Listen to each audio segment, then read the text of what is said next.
ఎన్నో black బస్టర్స్కి back bone అయిన legendary person Brahmanandam గారు, ఆయన చల్లని ఆశీర్వాదం ఇవ్వడానికి ఇక్కడ వచ్చి, సో ఆయన రాకపోయినా ఎవరు అడగరు, బట్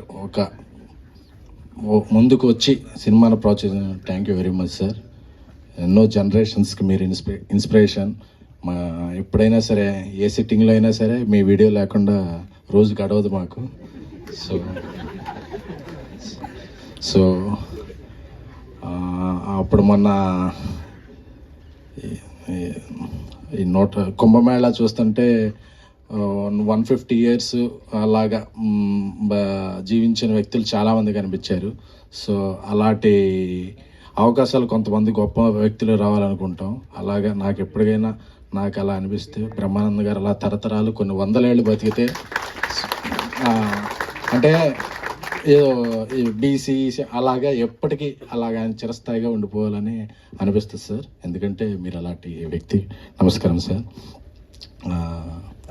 అలాగే ఇక్కడ చాలామంది మా డైరెక్టర్ సాబ్ మారుతి గారు పరిచయం చేసిన వ్యక్తులే ఉన్నారు.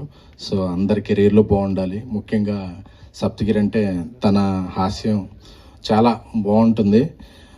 మా ఫస్ట్ అసోసియేషన్ ప్రేమ కథా చిత్రం నుంచి ఇప్పటివరకు చాలా సినిమాలు చేసాం. సో అతను ఒకటే చెప్పాడు, మా రాజాసాబ్ షూటింగ్ జరుగుతున్నంతసేపు, అన్నా నేను చేసే సినిమాలన్నింటిలో పెళ్ళికాని ప్రసాద్ చాలా గట్టిగా సౌండ్ చేస్తానా అని చెప్పేవాడు. సో ఆ సౌండ్ చేసే టైం వచ్చింది. March 21st ఈ సినిమా రిలీజ్ అయిన రేపు పెయిడ్ ప్రీమియర్లు కూడా వేస్తున్నట్టున్నారు. సో చక్కటి సినిమాలకి ఎప్పుడు డిస్ట్రిబ్యూషన్ నుంచి మంచి సపోర్ట్ అందించే ఎస్విసి సంస్థ గోల్డెన్ హ్యాండ్ ఈ సినిమా మీద పడిందంటే హర్షిత్ గారికి ధన్యవాదాలు. ఈ సినిమాని సపోర్ట్ చేస్తున్నందుకు.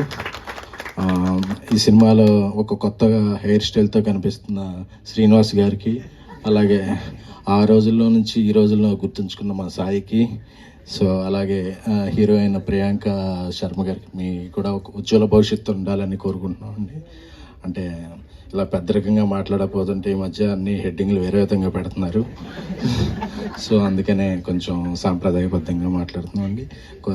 అంటే ఇండస్ట్రీలో పెద్ద సినిమాలు తీసేది ఒక 4-5 బ్యానర్లు ఉంటే, ఒక కొత్తగా వచ్చే నిర్మాతలే ఎక్కువ.